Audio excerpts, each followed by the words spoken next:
Hello, my name is Andrew Kennedy. I'm a radiation oncologist. I specialize in cancers of the GI tract and the liver. And this evening I've been asked to discuss a way of giving radiation to the liver called radioembolization. And although tonight's topic will be general in how this is performed, and we're specializing tonight in colorectal cancers that have spread to the liver, it is a technique that has been used in a variety of different tumor types. But tonight we're just talking about colorectal cancer that has spread to the liver. I'm going to give some introductory remarks, and then I have some questions already submitted, and I'll also be happy to take your questions submitted live.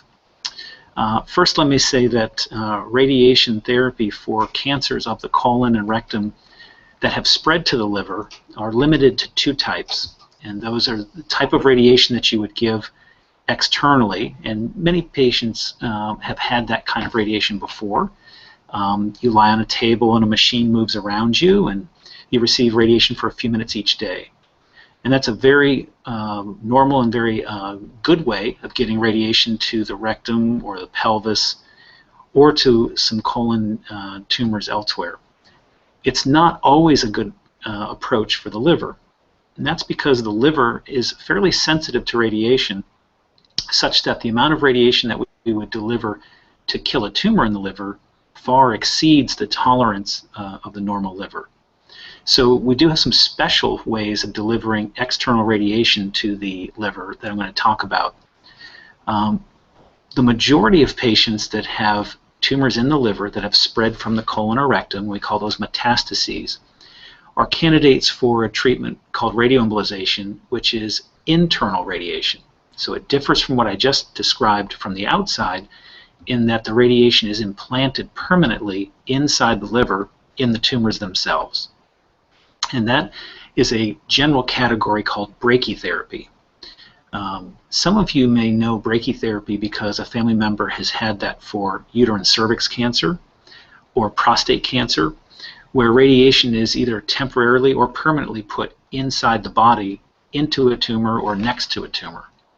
And we can do the same thing in the liver, but in a vastly different way, and that is using microspheres, with each microsphere having some radiation, and let those microspheres flow into the tumor and get stuck in the tumor and permanently be there.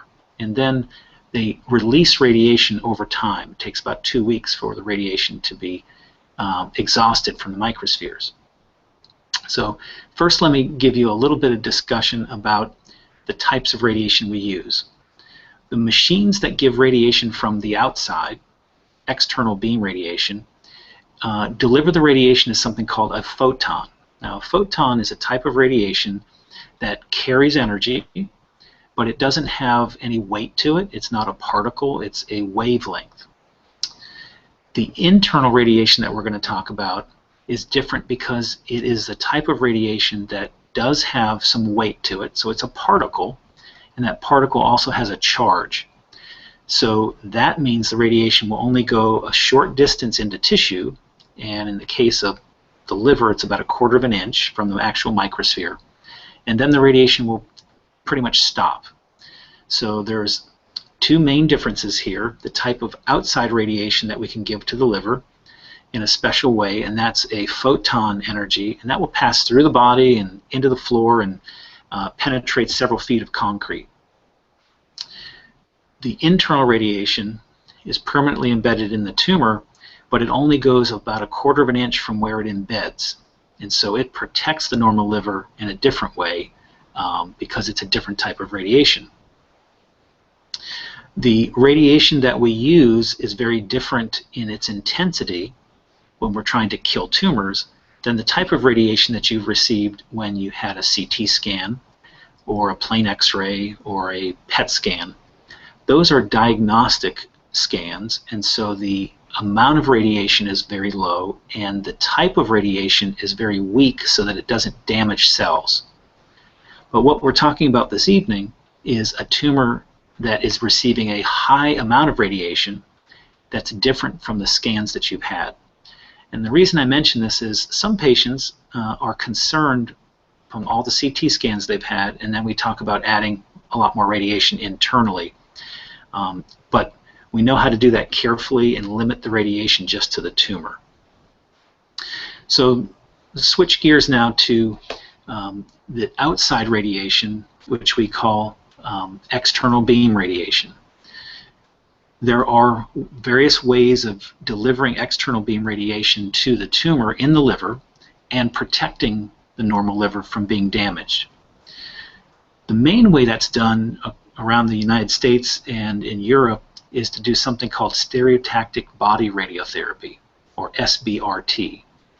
And that is a technique that focuses the radiation in a small portion of the liver and does it from many, many different beams that all intersect on the tumor. And the effect is to limit the amount of radiation that injures or exposes the normal liver to too much radiation. There are some limitations to that approach. One is the location of the tumor in the liver. A second limitation to SBRT is the number of tumors that would be found, because if there are 3, 4, 5 tumors in the liver, that makes it very difficult to use SBRT safely.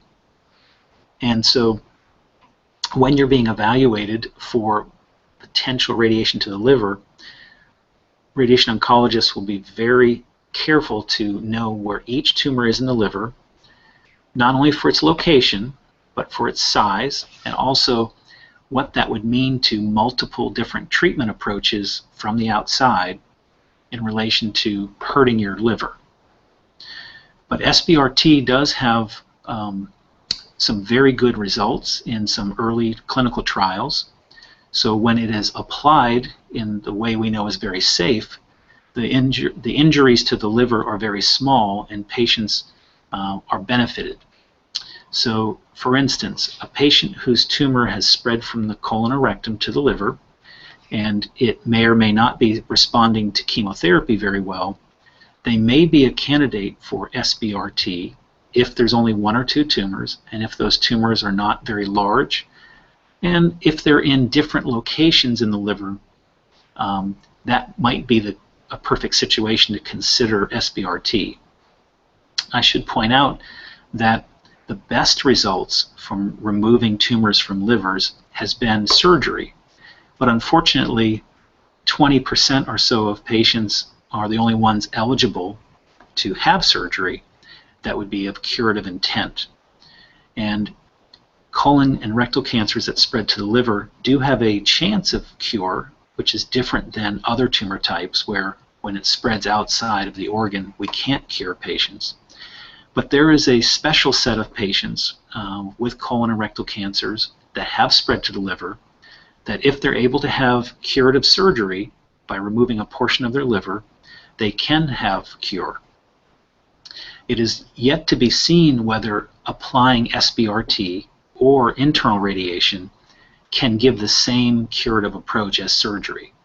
So when patients are evaluated for liver treatment, it's usually in the context of a multidisciplinary tumor board where different physicians that have different specialties, such as surgery, review the plan, and they may decide that surgery is not the best approach for a variety of reasons, and that SBRT might be a good alternative.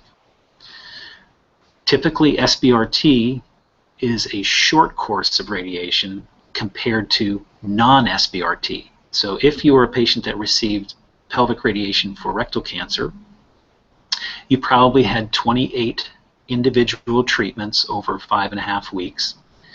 But if you were to receive SBRT to a liver tumor, that might be a single treatment, or it might be up to 5 treatments total, but that's it. And part of that is because the intensity of the radiation is so high that you couldn't safely give it 20 or 30 times. So that's one of the advantages of SBRT. In patients who are not candidates for SBRT because of the things we talked about, they could very well be a candidate for a form of internal radiation using radioactive microspheres. And this uses the blood supply of the liver to deliver the radiation to the tumors. And you might be thinking, well, how does the microsphere know which blood vessel to go in to just go to the tumor. Fortunately, the liver is quite a unique organ in that it does have one blood supply that goes to the normal liver, the portal system. It has a separate arterial system that primarily feeds the tumors. So by selecting the correct artery to deliver the radiation, we are eliminating the risk, for the most part, that the radiation will go to the normal liver. And part of this approach was discovered and elucidated back in the early 1960s, but it's only been in the last 15 years or so that we've had commercial products that we can use regularly for this type of treatment. What we do know from clinical research is that colorectal cancers that have invaded the liver are one of the most common tumor types that we treat with radioactive microspheres. And we have the most, therefore, published information on that particular tumor type. So later in our discussion, I'll give you some percentages of side effects, but also of success based on some of these clinical trials. Compared to SBRT, radioactive microspheres have relatively a lot more information published in the literature. And that's partly because SBRT is a fairly recent technologic advantage, and it is a very expensive treatment modality to install, and so it's not as widely available as microspheres have been.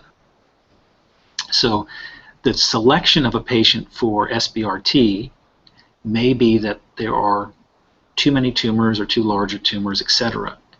And therefore, internal radiation is chosen because microspheres delivered into the liver can treat any number of tumors anywhere in the liver. So there isn't a restriction on the number of tumors, but rather we do careful calculations to make sure there's enough normal liver that would be spared any damage from radiation to make it a safe treatment. And so the initial evaluation of a patient is to make that kind of measurement to make sure that if we were to treat with internal radiation, there would be sufficient normal liver left behind undamaged to continue liver function. Those are typically patients that have not had previous radiation to the liver. They might have had surgery in the past, but their liver has hypertrophied or regrown. And although they could have had chemotherapy for some time, their liver needs to have compensated for any damage that the tumor, the surgery, the chemotherapy may have caused. Fortunately, the majority of patients who we consider for radiation internally wind up being good candidates for this treatment after we have gone through some tests. So the tests that would be involved to see if you're a candidate for this would be going through hepatic angiogram. Now, this is very similar to what many of you have undergone already for something called a cardiac catheterization. The cardiac catheterization and the liver catheterization are very similar. A small catheter, or sort of small tube, is placed through the skin into the artery in the groin, or sometimes it's placed in the wrist, and an interventional radiologist passes that tube up into the liver in the blood vessel the whole way, and then injects some dye and some x-rays are taken. This accomplishes two tasks. First, it confirms we can get a catheter in the correct artery to treat a tumor. Secondly, it helps us map out the approach to killing those tumors from the catheter. Now, before the catheter is removed, the interventional radiologist will inject a small amount of protein, an albumin, which your body normally produces, and that albumin is connected to a little radiation that we can see with a special machine. And so it's a practice treatment, or quotes simulation, which we like to do in radiation techniques, that simulates where the microspheres will go if we were to have treated you that day. And that's very important for safety because in about 5% of patients, too many of the particles, these albumin particles, pass out of the liver into normal tissues. And therefore, we have to either do something else to make them a safe candidate for radiation, or they may not be able to have a correction, and they may have to receive some different treatment other than internal radiation. But as I say, the vast majority of patients, we can prove for this simulation that it would be safe to give them internal radiation. The treatments usually are a week later, so the patient is treated during the day. They don't have to spend the night in the hospital. There's no special shielding or things they have to do if we've implanted their liver with radiation. And this is different than patients that have received radiation for thyroid, for instance, or patients that have other types of implants. And the point here I want to make is that because there are different types of radiation that we deliver and put in the body, there are different precautions and different rules after they're treated. So you want to make sure that you're not taking some other information from a different type of radiation and acting upon that if you have internal radiation to the liver. So assuming that things go as planned, about a week later you will return to the interventional radiology suite, and the team, which may involve a radiation oncologist, it may involve a nuclear medicine physician, it may only have the interventional radiologist, but the radioactive microspheres will be delivered through the catheter into the liver through the liver artery that we previously tested. The procedure itself only takes half hour to 45 minutes. You'll be in the interventional department an hour or more, and depending on a variety of things that are really unrelated to the radiation, you may go home in an hour or two, or you may go home in 4 or 5 hours. But you're not needing to stay overnight because of this type of procedure. And unlike a surgery where you have an incision and sutures and that sort of thing, this is a catheter through the skin, much like if you've gotten an IV. Let's talk about some side effects. Let's go back to stereotactic body radiotherapy, or SBRT. SBRT requires some markers be placed in the liver as a separate procedure, and so there can be some skin irritation, having needles placed then. And then a week or so later you would get the external radiation on the special SBRT machine, and you likely wouldn't have very many side effects, but it's possible you could have mild nausea. Now, in internal radiation, more than half of the patients don't have any side effects per se from the radiation. Approximately half of the patients will notice that they're more tired than normal, and a small percentage of patients, approximately 10% of patients, will be very tired. They will not be able to do their normal activities for up to a week after the treatment. Similarly, they can have some pain after internal radiation, and that internal radiation might cause the pain for a day, or it may cause the pain for 2 or 3 days. And normally patients can take pills for that pain relief. And also nausea is possible in a small percentage of patients. So overall, the internal radiation is a 1-day treatment. You don't have to stay in the hospital. SBRT can be a 1-day treatment or up to 5 days. The side effects are equivalent for most patients, but in a few patients, the internal radiation can lead to more side effects that last a little bit longer. Both are extremely safe when they're delivered to the proper patients. Now, for outcomes, or how successful these approaches are, with SBRT there are a small number of clinical trials that demonstrate that small tumors, and those are up to 2 or 3 centimeters in size, can be very easily controlled and made to go away 80 or 90% of the time. As the tumors get larger, or there become more of the tumors, then we're less able to do that with SBRT. Now, in internal radiation with microspheres, there are literally thousands of patients that have been treated, and there are well over 1,000 patients whose experience has been published in the literature.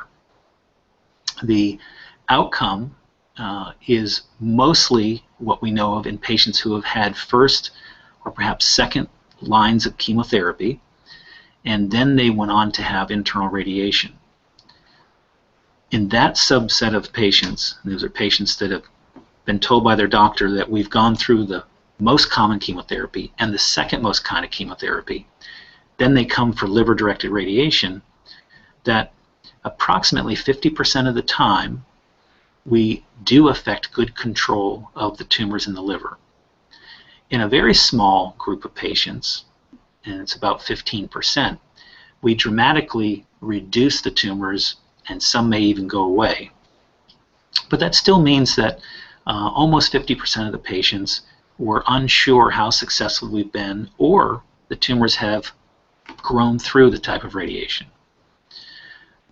The long-term effects, meaning did the patients live well and live longer than if they hadn't had internal radiation, that's been addressed in several studies, and the answer is unequivocally yes. In patients that have received internal radiation to the liver for colorectal cancers that have spread there, they have lived longer and their quality of life has been better than had they not had the treatment.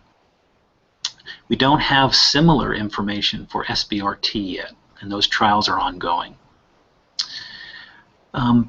What we could also do is talk a little bit about the questions that often come up is, if whatever radiation I got the first time worked, and now it's some months later and a new tumor has come up in the liver, can I repeat those? With SBRT, the answer is probably, if you only have one or two small tumors reoccur. About 20% of all the colorectal cancer patients that receive microsphere therapy or internal radiation also go on to have a second treatment sometime later that year, and we know that that treatment is safe and effective as well.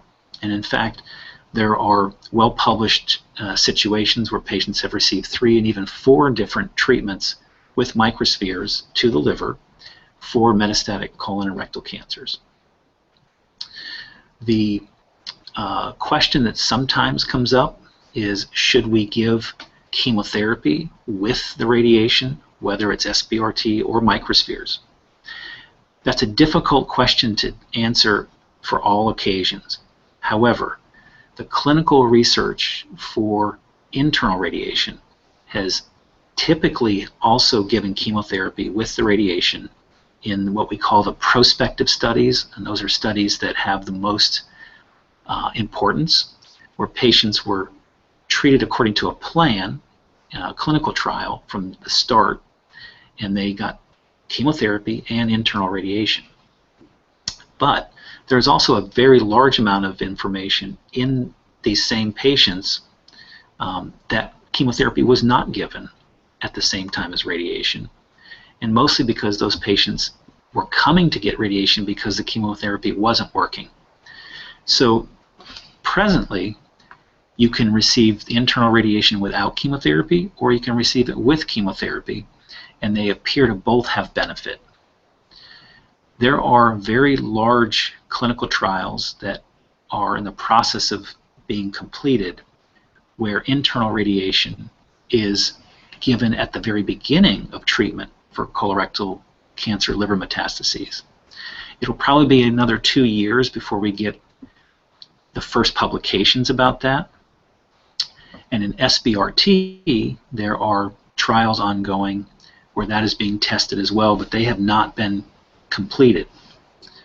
So in the next 18 to 20 months, perhaps, we will get much more information on whether we can expand what we know works well in patients who have had many lines of chemotherapy to offering it to patients who are just starting their treatment journey. They've just been diagnosed with colorectal cancer that has spread to the liver.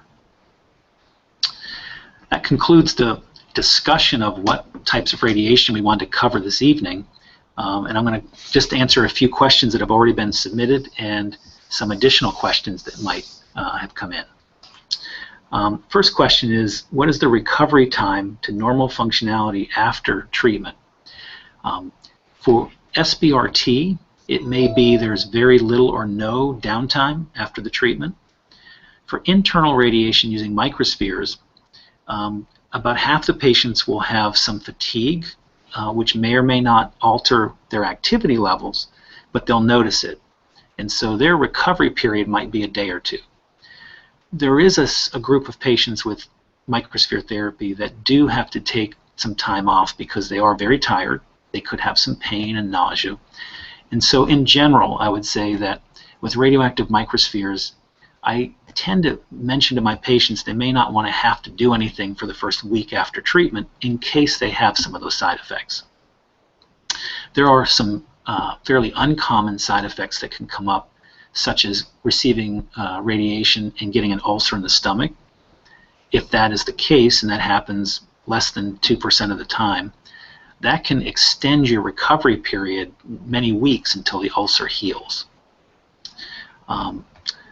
Next question, the likely benefit and effectiveness of second-round treatments or new growths in the liver.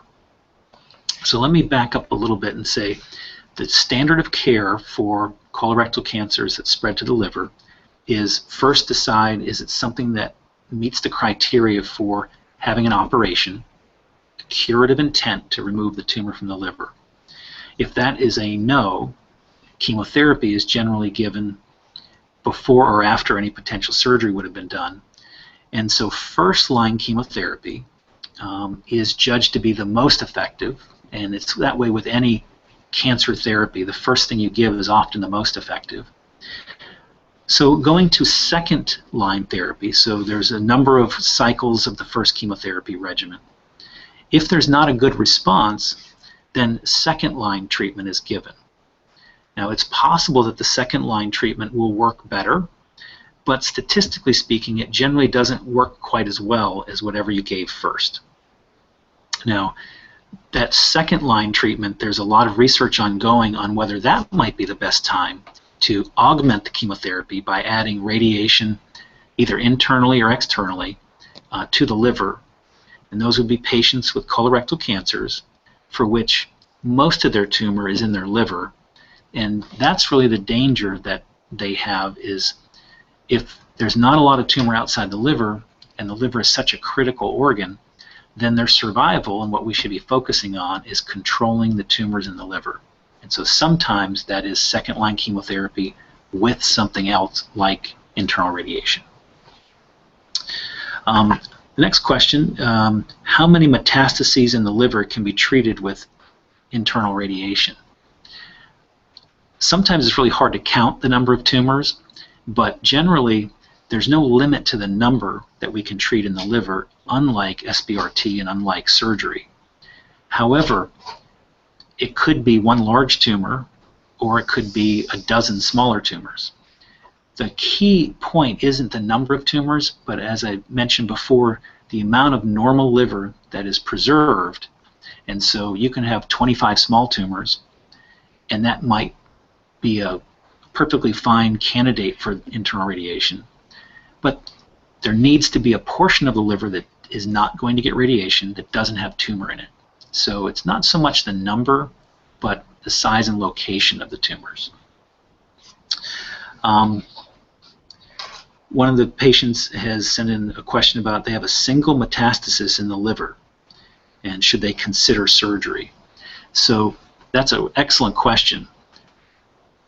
When patients come to see someone about potential internal radiation, because surgery has that potential, and the only potential we know of all of our treatments, to cure a patient, we want to always think first, is there a curative option? And so when there's just a few or one tumor in the liver, that's very important that that determination be made. But sometimes that one tumor is in a location that can't be removed, or it is of a certain size and the blood vessels to it are such that the surgeon can't safely remove it. In those situations, there are a variety of different treatments that we don't have time during this talk to talk about, but there are things that can be done to electrocute the tumor in the body and not have to remove it. There can be heat applied and that's sometimes called radiofrequency ablation. There also can be stereotactic body radiotherapy, and there are ways of delivering chemotherapy in the form of chemoembolization, we call it, with drug-eluting beads. Those can be done through the artery in the liver, much like radiation. That is something that there's gathering much more information in clinical trials currently. We don't exactly know how that would work in colorectal cancer, but again, those trials are ongoing. So for a single treatment, a single tumor in the liver, definitely would want to see if surgery is an option. Then secondly, is there a way to ablate or kill the tumor without surgery?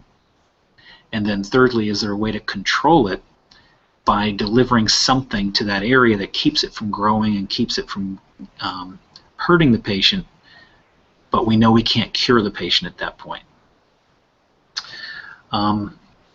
Next question, what are the side effects of internal radiation type of treatment? So microsphere therapy typically has three main potential side effects, and it's a function of the liver having no real nerve fibers inside of it, but more around it. So anything that causes the liver to expand will stretch those nerves, and that will likely cause the patient some pain. Also, by causing some swelling in the liver, particularly in the left side of the liver, which is close to the stomach, nausea is possible to be created, and fatigue seems to be the unifying side effect, that if you're going to have a side effect to internal radiation, it's most likely going to be some form of fatigue. So there could be some lesser known ones, such as lack of energy to do a particular task, but generally it's overall feeling tired, not being that hungry, maybe having a low level of nausea for a few days. Fortunately, when we have measured very carefully in clinical trials how many patients have these symptoms, it's a very small number that have them serious enough to need to take a lot of medicine, and very few ever need to go back to the hospital. An additional question. The doctor has told this patient that his colon cancer has spread to the liver and is no longer curable. Is that true? So that's a very difficult question, because there's a lot of factors. But just to recap some of the points we've been making, if the tumor has spread to the liver from the colon and rectum, there is certainly published experiences for the past 30, 40 years that if you can remove all the tumors from the liver and leave enough liver that functions well, there's a chance that you can cure that patient. And 4 out of 10 patients that are able to do that are still alive 5 years later. And most of those patients are alive 10 years later. So we know it can be done. We definitely look to identify those patients early on so that we give them the very best treatment. Exclusion factors for radiation to the liver. That's a great question, because very often patients are looking for an effective treatment to the liver, and if they haven't been evaluated by a radiation oncologist who gives the radiation, they might not have had the correct information passed along. And sometimes that's because there isn't that kind of expertise in their area, and sometimes there's misconceptions among non-radiation oncologists about what's possible. So what I would say is, what we do know from most patients who are excluded from radiation is that they're excluded from external beam radiation. And that would be in a patient who has many tumors throughout the liver, or even if there's just a few tumors in the liver, their liver isn't functioning very well, and any additional insult to the liver may cause their liver to fail. So those would be the most common exclusion factors for not being a candidate for radiation. A question about what is the role of alternative and supportive therapies like yoga and meditation in advanced disease. So I've been fortunate in the last few years to have noticed some patients being able to do yoga, to do meditation, be able to do physically active activities, which have uniformly helped the patients I've observed. And there are published results now from clinical trials in that patients who can be physically active or can participate in some of these activities like yoga not only have fewer complications, but they tend to feel better by their own measurements. But even beyond that, there are clinical measurements such as how long they've lived, how well their tumors respond, etc. All of those are superior in patients who have been able to be physically active and be more involved. After the treatment, what is the recommended follow-up protocol? Terrific question. So in colorectal cancers that have spread to the liver, and then we've applied treatment to the liver, many patients will, for a period of time, have a break from all treatment. We're letting the liver recover. Part of the reason they received radiation to the liver was to make up for some things that weren't happening well with chemotherapy. But at some point, most patients are going to go back on chemotherapy. And when that happens, their follow-up schedule will be dictated by the chemotherapy that they're having. But if they were not to go on to get more chemotherapy, typically we would check blood tests after the radiation is delivered at 2 weeks, 6 weeks, and 12 weeks after the delivery of radiation to monitor not only how the liver is responding, but also look for any damage to the liver that we might need to mitigate. After that 3-month period, it is very individualized on how often we should see patients and scan them. But a typical regimen would be every 3 months to have lab values done and a CT scan or an MRI of the abdomen. Beyond that, it's really difficult to tell because individual patients have so many different needs. One of the questions is, what is the largest liver metastasis that radiation can be used on? I don't know that there's any measurements that have been proven, but if we were to put it in the context of what proportion of the liver could be replaced by tumor, and then you could treat it in some way, there have been some well-published information that if 70% of the liver is replaced by tumor, that's getting into the range where there would not be enough residual normal liver. So anything that you would do to that, whether it be radiation or surgery or ablation, it would be too difficult at that point to preserve the liver. And so I would say more of a percentage of the liver than the actual size of the liver tumor. So the last question is regarding how does internal radiation with microspheres compare to the hot probes or other types of injections? It's a very difficult question to answer with any kind of confidence because all of these treatment types have not been compared together on the same types of patients. So there are many patients that receive microsphere treatment because they're not candidates for some of these earlier treatment types such as the hot probes or the radiofrequency ablation. But I can say that if we are comparing its use, typically we would use the probes, the radiofrequency ablation or cryotherapy or microwave treatment, all of these things that treat smaller, fewer numbers of tumors. Typically we do that because there is a window of opportunity to use those kinds of technologies. We know when the tumors get larger, or if they invade blood vessels, or a variety of other things, we won't be able to use some of these other treatments. So we often have the philosophy of using the types of treatments that will be limited as tumors become more numerous or larger. So very often, if there are 3 or 4 small tumors and they can't be removed surgically, we will often in our multidisciplinary team recommend radiofrequency ablation or microwave, or it's called ICE, using different techniques to kill the tumor but preserve the use of internal radiation, which we may need to use in the upcoming year or so. Preserve that option it may work very well to do internal radiation for these small tumors, but there's the potential that we would need that treatment later on, and so we kind of want to reserve that. So there's not a good comparison because we're comparing apples and oranges, different patient groups, but overall, the killing ability of the probe, the hot probe, and the killing ability of internal radiation, and the killing ability of the tumor of SBRT all seem to be very effective when properly used. And so it's the expertise of the treatment team to select which of those treatment options is best for you, as opposed to one type of technology is better than another. That is our last question for this session.